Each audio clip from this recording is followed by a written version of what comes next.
4, 3, 2, 1. Hello! You're so lucky to hit me in the mouth. This jacket is so itchy. I'm Judge James. I'm Judge Evie. No, you're Judge Itchy Jacket. Hi, Greg. This is Living for Crits, and we're here to just hang out a little bit tonight. Yeah, we are. Before you have to do your homework. Mm-hmm. So you're not watching the show with us tonight? I don't think I can. Oh, that sucks. Sucks for you. It All right. Well, we're gonna chat here and do like what we always do, which is. Oh my God, we both at the same time. Which is chat. Chat. Yeah. Chat. I guess in the news, besides the fact that I'm running my Lankmar game again on Wednesday nights, which is cool.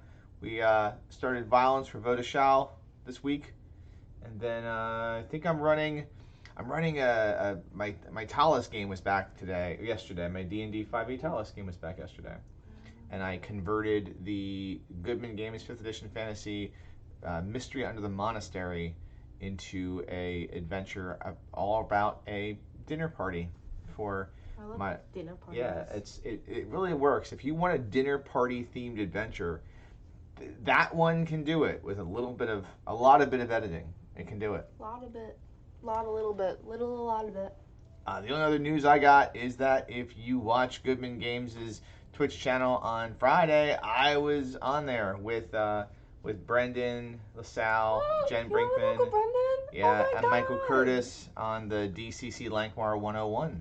So that was a good time. So yeah, so it's been busy. What have you been doing? Show practice. But not this show. No, not that show. Show for your theater show. Practice. Like every Theater day. practice. Every day. Except Fridays. It's a lot of theater practice. So like only 5 days, but like it's a lot. That's still a lot. It's still a lot. All right, well let's move on to Judge Evie Presides. Yeah. This is the part of the show where you send questions to dccjudgeevie@gmail.com. a question this week, not a rap. Who did? Greg. Greg sent us a question? Not a rap. Holy shnikes. What question did Greg send? Okay. It literally says. Hold on. I'm trying to yawn, but like I'm yawning anyway. It says yawn. It says no rap, but a question. For Halloween gaming, do you prefer dark fantasy, gothic horror, or serial killer on the loose? Are the first two that different? Dark fantasy and gothic horror? Isn't that like isn't gothic horror just like the same genre or in a very similar genre to dark fantasy? What do you think, Evie? Serial killers are cool. Well, but what do you think dark fantasy and gothic horror are similar? Yeah. What's gothic horror? Like. Give me an example of gothic horror. Like emo people, but like in horror films. What, like if My Chemical Romance was like attacked by Frankenstein? Yeah. That actually would be gothic No, horror, it's not Frankenstein though. Like Frankenstein's not the monster. Oh, that's right. I just read Frankenstein for school and took my test. Did you read Frankenstein? No, but I took the test and saw the questions and I got the questions right and I don't have the test scores back yet. But I did just write an essay about it. I didn't read the book, but it was like our summer reading book. But Frankenstein's not the monster. Greg says that Gothic is more Ravenloft or ETU. East Texas University is Gothic horror. That's I think that dumb was more college kids. That was more when we in our campaign. That was more like Can't Hardly Wait with vampires. I think we ran it more like. I think seriously we ran it way more like. What was that movie? What was that TV show on HBO? True Blood. It was way more True Blood how we ran it. Which maybe that is gothic horror. Warhammer. I don't know much about Warhammer. I guess Shadow of the Demon Lord would be considered dark fantasy, right? I think so. For Halloween, I prefer to lean towards the gothic side. I'll serious up a little bit. I pretty much kind of know the difference. I do like my gaming to be to have that horror twist. Obviously, no Cthulhu. I hate Cthulhu. Why you gotta bring out Cthulhu, Gordon? Oh my gosh. I guess technically, but like when it comes to like genre, I guess the Gaslight stuff is Victorian. Yeah, I don't like Cthulhu though. I don't think Cthulhu's scary. You know, I don't get it. It's a giant squid monster. You know. Yeah. Everyone knows how that like works. Like our Christmas Cthulhu. Yeah, and we have Christmas Cthulhu here. Holiday Cthulhu in our house. It's Cthulhu on the shelf. My favorite horror modules, though, are anything that kind of has isolation, and things that keep the characters away from resources in a way that in really like in extreme manners. I think like space horror. What would you call that? What's the I guess survival horror? I guess is the term for that. I like a lot of that stuff. So Greg says Blades in the Dark is dark fantasy. Shadow the Demon Lord is also, and Gordon says no, there's much more to it than that. I'm sure there is. I know. I have played a little Cthulhu video gaming. I played the Cthulhu Dark Corners of the Earth. The worst horror of that was how many glitches were in the game and how hard it was to beat that on PC. So it was very, very challenging. It was very, because you had no idea around what corner your computer would crash. Yeah. It was just abject terror. And then I couldn't technically beat the game because the game would not launch the final sequence. So I had to like get to the very end and then watch someone else beat it to see what happens after you kill the final boss. That was pretty horrible. So that's Gothic horrible. I think that's what that would be. Oh, I think there's tea coming. Speaking of horror, I think there's tea coming. Just call Mom horror. Yeah. I think there's a new DCC horror adventure coming out too. Mom, I believe. you're horrifying. You are horrifying. You're so horrifying. This is your cup from before. Thank you very much. Oh, I have the Cheshire Cat cup. Ridley's here now, like he's I'm hugging a cup. right here. You've hugging a cup. It's too hot to drink. Way too hot. Ridley's here. Hey, look, Ridley. Look, it's the camera. Look. Look. Ridley's here for hugs. What other? Oh, Gordon's favorite horror of choice is Ghostbusters, and Chill by Pace Setter is Gothic horror too. I don't know the Ghostbusters RPG or just like the Ghostbusters movie. I know tonight we're going to be watching one of my favorite. I think it's kind of horror-ish. Sweeney Todd? Sweeney Todd. There we go. It is. I love Sweeney Todd. There you go. That's some good horror. All right. Other questions? No, a few questions. Oh, sweet. Are these One from question. Brian? It's from Brian. Sweet. Other folks can send us questions to dccjudge@gmail.com. It is permissible to do so. It's a thing. Really, you're just going to hang here on the show? Is this going to happen here? He's having a time. Let's he's in prison. Like he's behind the thing here. So. Yeah, he's behind the cell. He's in prison. Yep. It's like a TV show Oz, but with golden doodles. All right. I'm yawning again. Don't yawn. Stop yawning. I don't know why I'm yawning so much. All right. Read the question. Aloha, judges. You did it. You've motivated me to submit 2 DCC events to run an Empire of the Oh, that's Cyclops awesome. Con. That's great news, Brian. Now some questions. Okay.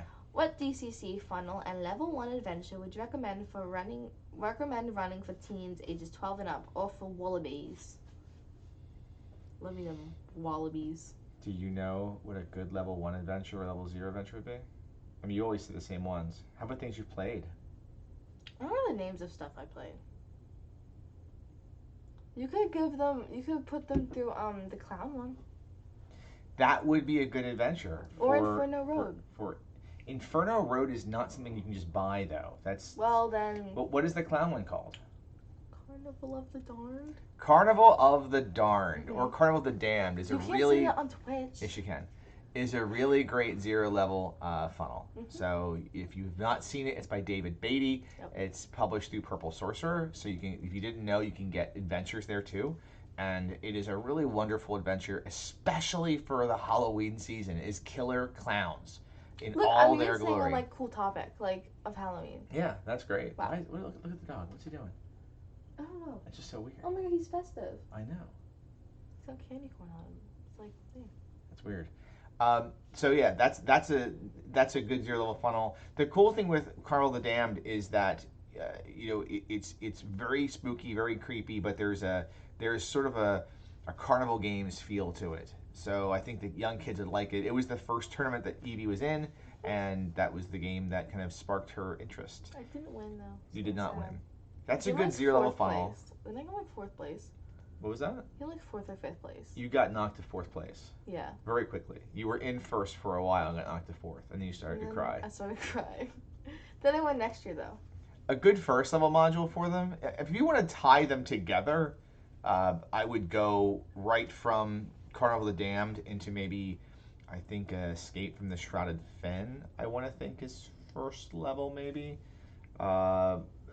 My suggestion to do something that's maybe not related to the 0 level funnel would be to do some X-Crawl, to try that out, because the kids might love X-Crawl, and you've done X-Crawl. But X-Crawl Dungeon Battle Brooklyn is a first level DCC module, so you could purchase that one and give it a try. I'm really excited to see when X-Crawl becomes a thing officially.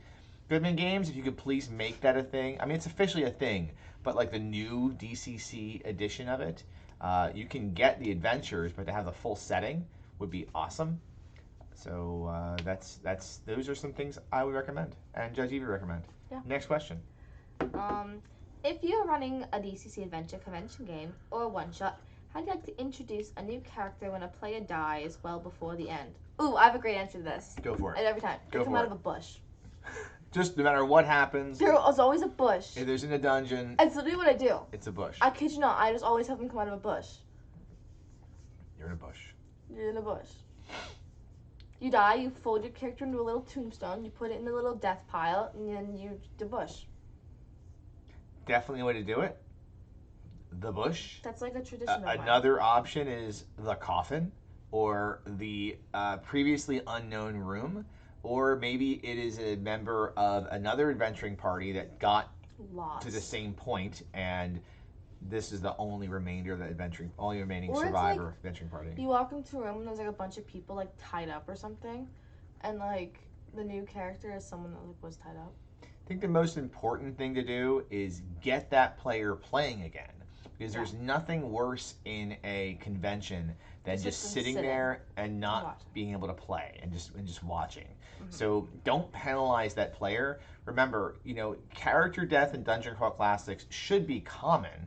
However, it should be something to be celebrated and something fun and kind of silly occasionally, and the next character should come in, or it doesn't have to be organically, as fast as possible, so everyone can enjoy the game. The only time character death should be permanent and the player shouldn't be able to come back is if you are doing a convention tournament. Like when we did the DCC tournament for the Greatest Thieves in Lankmar in 2019, and I judged for 2 days for that. If your character died, you were done, and your table had to go on without you.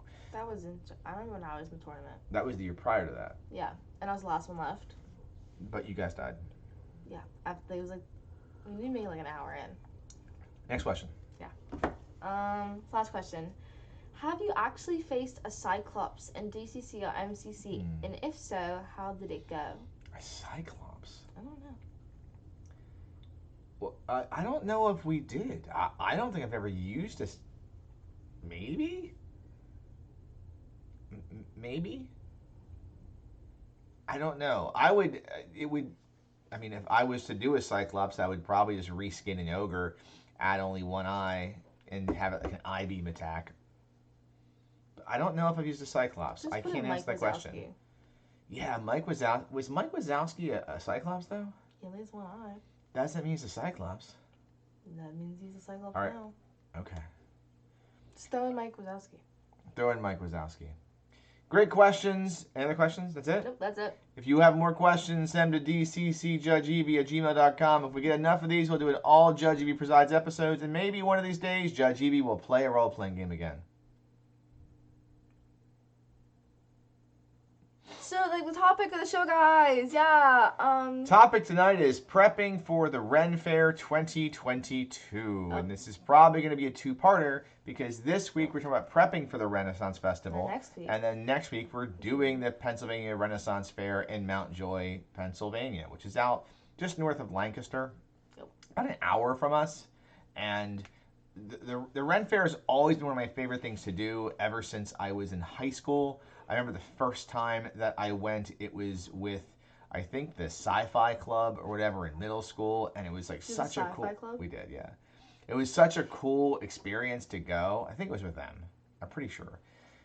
And I started bringing my gaming groups and arranging gaming groups to go because I think that there's so much at Renaissance festivals that the tone, the experience, the music, all that stuff that really can come out in a game. I know, like for instance, right there, you see that tree thing there. That's a incense holder for cones and incense sticks.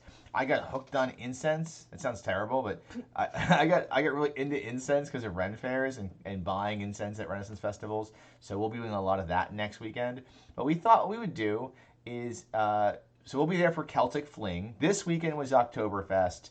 It's one of our favorite times to go because beer, but for not the kids, but for me and Jen. But there's beer no matter when actually there. But we'll be there next weekend bringing friends, and we're going to go over some of the do's and don'ts for attending the Renaissance Festival or Renaissance Fair. We're going to have a whole day with Bob and John again. Great. Greg said safety protocols. That's something we can go into too, I think. Kinda. A little bit. All right, so I have some do's, and maybe you can come up with some do's. Mm-hmm. Do you want to go back and forth and read them? Yeah. Okay. First one, preparing for the weather. So I don't like. So the Renaissance Festival in Pennsylvania, like the PA one, which is in Mount Joy, starts, I believe, in August. The Pittsburgh one used to start in, I think, July, and I was never a fan of going when it was hot. It's too hot. It could be really tough to be at a sweaty Renaissance Festival. So I always like going a little later in the season. October is the prime time of the year. Month. But you still might end up with some kooky weather, whether it's rain, we've been rained out before, whether it's hopefully no snow. Hopefully not. But the heat, the sun, lack of the sun. So prepare for the weather ahead of time and be mindful of like the forecast, just in case you have to change when you're going. All right, so that is my first do. What is another do? Should I just like read it? Well, if you want to read it, I mean, now it sounds like we're really scripted. So, we are very scripted. We do kind of script a little bit. So go. What's the next item for do? Decide whether or not you're gonna dress up. Like dress up like what? Like a Wookiee? Yeah, I mean it could be a Wookiee. I guess you could be a Wookiee. I'm being a fairy. Are you really being a fairy? I'm being an elf fairy. What is John gonna be? John doesn't want to dress up. What is Bab gonna be? Elf fairy. Me and Bab are being like matching elf fairies. Yeah, because we have flower crowns and I have elf ears and I have like this like cool like flowy white dress and I have like this brown corset belt thing and I'm gonna have these like lace up like brown shoes and I'm gonna have like mushroom makeup on. I'll have my mushroom bag and I'll have mushroom earrings on, like my crystal necklace. Is Eli dressing up? I think so. Because what? I think he's being a pirate or something. Nice. I don't know. Pirates are always welcome at the Ren Fair. Yeah. All right. So the next do is bring cash. Bring money, cash money, for tips. Yeah. One of the things that occurs typically when you're at the Ren Fair, if you're watching a show or a performance, if it's a sword swallower or a fire breather, or it's a magician, or the people that use the falcons, at the end of their performance, they will put a basket out and ask for tips. Please be mindful. A lot of these performers, like this is their job. They do this year round. They go from festival to festival, fair to fair. And they do get, I think, some money for being there, but really the way they can make this a livelihood is to get your money. So if you've enjoyed a show, give them $5-10. If you just it was okay, give them $1 or $2. All right, don't stiff them. But what I would suggest is before you go to the Ren Fair is get change. All right, so even though now I know a lot of the vendors will take a what's it called a swipe? What's the thing that's in the back? A square? Yeah. A square. Yeah. A lot of them will use your credit card to buy stuff. When they're passing the basket out there, or they have a basket to drop, just make sure you have some 1s, some 5s, some 10s to put in there. And if it's towards the end of the day and you've got some extra cash, just dump it in one of them. All right. So it's one of those considered a good deed. The next do. Buy things from the vendors, especially the musicians. If they've got Like CDs and stuff? Yeah. And like... I like merch. Yeah. Merch is good. Mm-hmm. Everyone likes merch. Merch. What do the next one too? What's the next one? Interact with the staff. Are you ready to do that? I mean, I haven't had to because I haven't like dressed up before. So I feel like it's gonna be a lot more. You're gonna be like in character. Mm-hmm. What's your elf fairy's name? I don't know. I just have to like come up with my character, you know. Poopalina. I don't know. Anyway. Great name. Next do is look for treasures you can't get anywhere else. So when you're going through the booths, the stalls at the Ren Faire, you're going to see things. Some things you could find anywhere, and some things you can't. So if you see a lot of mass-produced stuff, maybe don't get that. Get something that that you can only get at that fair, especially if it's made by the person who has the booth. If you're like in a glass blower's booth and they have little vases or whatever, things like that, get that there. Get that before you would go into, if there's a bookstore and they have, there is a bookstore at the Ren Faire, but just really try to make your purchases based on things you're not just going to go find on Amazon or somewhere else, okay? There are a lot of things there that might be like, touristy, tchotchke type things, which is fine. I think a lot of it is for kids. If you have to get your, like some of the food there, pick on a stick, it's not like an expensive item, but try to get things you can only get there. Yeah. Don't get a burger and fries at the Ren Faire. No. I didn't even know what I had last time. I kind of Pick on a stick's my favorite thing. It's just amazing. Especially the really hot ones. The one that make you hiccup uncontrollably. Yeah. All right, what else? Find a few things for your local gaming. Maybe they'll have dice at one of the places. They do. I know they do. Yeah, I got this is not even off topic, on topic, but it kind of is. It kind of goes with the last one. No, but I got dice earrings there. Oh, that's right, you did. Yeah, I still wear them. I like to get, if they have things for like dice holders, or anything I can maybe have as a prop. But the cool thing this year is now that we have this room, is things that can kind of fit in the room. And hopefully we'll find lots of things. Oh. All right, let's do some don'ts. What's the first don't? Be rude. So this is a don't, not a do. So don't be rude. Yeah. Who shouldn't you be rude to? People. Everybody. Don't be rude to anybody. Everyone's there to have a good time. Some people are there to kind of be in character, and some aren't. Yeah, don't be rude to those people. Yeah. Like if someone tries to interact with you, just either do it or, just nod and smile and walk away. That's fine. Another don't leave in the middle of a performance. Okay? Yeah. I mean, if you know that you only have so much time for a show, then don't go. Maybe don't go, or watch from the periphery. Yeah, we're seeing another showing. Don't sit in the front row and then 10 minutes in leave. Just peace out. It's really important that to be respectful to the person that's performing, even if it's not your favorite thing. If you sat down and it is bagpipe music, and you know what, you didn't realize it, then maybe you should have figured that out. But don't get up and walk away from the bagpipes. Stay with those bagpipes.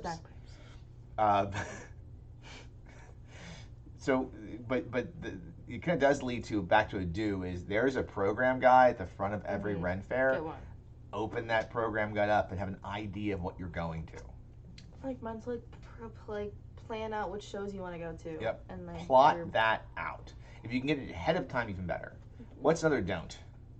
Be loud on your phone. Yeah. Don't get your phone out and be like. Hello? In the middle of jousting. Hello? And there Sorry, you are. I'm in jousting. Also, it's loud there, so you can't even hear people if you're on That's true. You can't hear anybody. That's true. Another don't is don't litter. Yeah. People that take care of that space when you're not there, so they don't want to take care of your litter. So don't do it. Don't do it. So that's our do's and don'ts for the Ren Faire, for our Ren Faire 2022 prep. Maybe next week Judge Evie will be in costume still at 9 o'clock. I will be. Then we'll have you on in costume. We have Bab and John with us. Not 9 o'clock, we won't. All right. So let's move on here. Kickstarter shoutouts. I think the Mothership Kickstarter is coming. Looking forward to that one, but it's not out yet. Soon. And that's all I know about on the Kickstarter front. Would really like to see DCC 100 Kickstarter, Goodman Games, or another, or X-Crawl, or more Lankmar, or something that I could throw money at. So, really be cool to do that. All right. So hit me up, Goodman. I don't know. Road Crew shoutouts. Like every week, Empire of the Cyclops Con. I can't say Empire of the Cyclops Con. I say it too fast. Empire of the Cyclops Con. Cyclops Con. Empire of the Cyclops Con. Empire of the Cyclops Con. Empire of the Cyclops Con. November 5th to the 7th. You can still submit events. Do it. Yeah. If you want to submit events. If you submit 2 events, you get your badge free. And you get as a judge's badge, which is cool. Event submission is open. All right. And then where can folks find us? At I Live for Crits on Twitter, Living for Crits on Instagram, and Search Living for Crits on YouTube. All right. Well, that is that. So be safe, be healthy, be kind, and I am just gonna say bagpipe music. You stole mine. Ow. I was gonna say, stay with those bagpipes. That's okay. You stole my bagpipes. Good night, everybody. Night.